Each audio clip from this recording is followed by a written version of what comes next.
വേനലവധിക്കാലം തുടങ്ങിയതോടെ വീടിനുള്ളിൽ തലകുനിച്ചിരിക്കുന്ന കുട്ടികളുടെ എണ്ണം വർദ്ധിച്ചു. ഒരു മൊബൈൽ ഫോൺ ഉണ്ടെങ്കിൽ അവർ മണിക്കൂറുകൾ അങ്ങനെ ഇരുന്നോളും. ഇന്നത്തെ കാലമല്ലേ, പുറത്തുപോയി ചീത്ത കൂട്ടുകെട്ടുകളിൽ പെടുകയുമില്ല. മാതാപിതാക്കൾക്കും സന്തോഷം. പക്ഷേ ഈ മനോഭാവം വലിയ അപകടത്തിലേക്കാകും കൊണ്ടുചെന്നെത്തിക്കുക. ലഹരി പോലെ തന്നെ വില്ലനാണ് ഡിജിറ്റൽ അഡിക്ഷനും.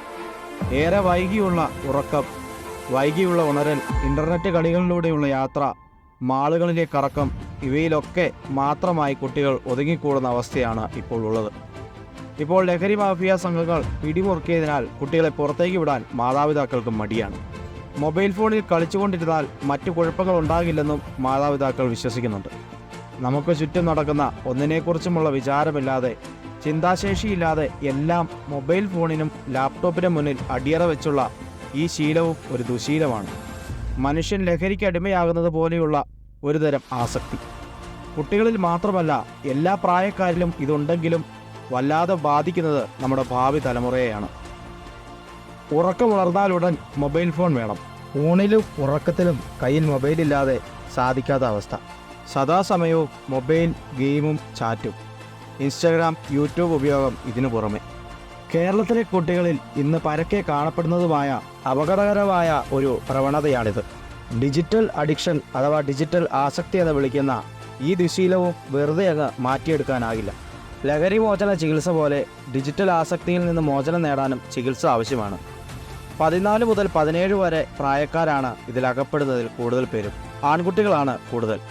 ആൺകുട്ടികൾ വിനാശകരമായ ഗെയിമുകൾക്കാണ് അടിമപ്പെടുന്നത്. അക്രമാസക്തരായി മാതാപിതാക്കളെയും സുഹൃത്തുക്കളെയും ഉപദ്രവിക്കുന്ന ഘട്ടങ്ങളിലേക്ക് വരെ കുട്ടികൾ എത്തുന്നു. പെൺകുട്ടികൾ സോഷ്യൽ മീഡിയയിലാണ് അടിമപ്പെടുന്നത്.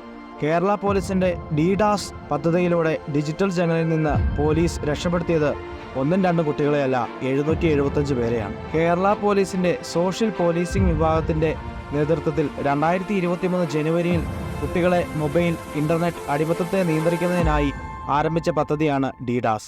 സംസ്ഥാനത്താകെ ഈ പദ്ധതിയിലേക്ക് ബന്ധപ്പെട്ടത് 1739 പേർ. ഇതിൽ 775 കുട്ടികൾക്ക് പൂർണ്ണമായും ഡിജിറ്റൽ അടിമത്തത്തിൽ നിന്ന് മോചനം നൽകാൻ കഴിഞ്ഞു. ബാക്കി കുട്ടികളുടെ കൗൺസിലിംഗും മറ്റും നടന്നു വരുന്നു എന്നുള്ള വിവരം കേരള പോലീസ് പുറത്തുവിട്ടത് ഏറെ ശ്രദ്ധിക്കപ്പെട്ടുമില്ല. എമ്പുരാൻ വിവാദങ്ങൾക്കിടെ ഇത് മുങ്ങിപ്പോവുകയായിരുന്നു. അതേസമയം കുട്ടികൾ ഫോൺ ഉപയോഗിക്കുന്ന സമയം നിയന്ത്രിക്കുന്നതിലൂടെ ഇത്തരം പ്രവണതകൾ തുടക്കത്തിൽ തന്നെ നിയന്ത്രിക്കാൻ സാധിക്കും. സർഗാത്മകമായ കഴിവുകളെ പ്രോത്സാഹിപ്പിക്കുന്നതോടൊപ്പം കാഴ്ചയും ഉൾക്കാഴ്ചയും വളർത്തിയെടുക്കാൻ പ്രാപ്തമാക്കുന്നത് കൂടെയാകണം വേനലവധിക്കാലം. പക്ഷേ ഒരിക്കലും അടിച്ചമർത്തരുത്. അവരുടെ ഇഷ്ടാനിഷ്ട വികാരങ്ങളെ കുട്ടികൾക്ക് നല്ലൊരു അവധിക്കാലം സമ്മാനിക്കുക എന്നത് മാതാപിതാക്കളുടെ കടമ കൂടിയാണ്.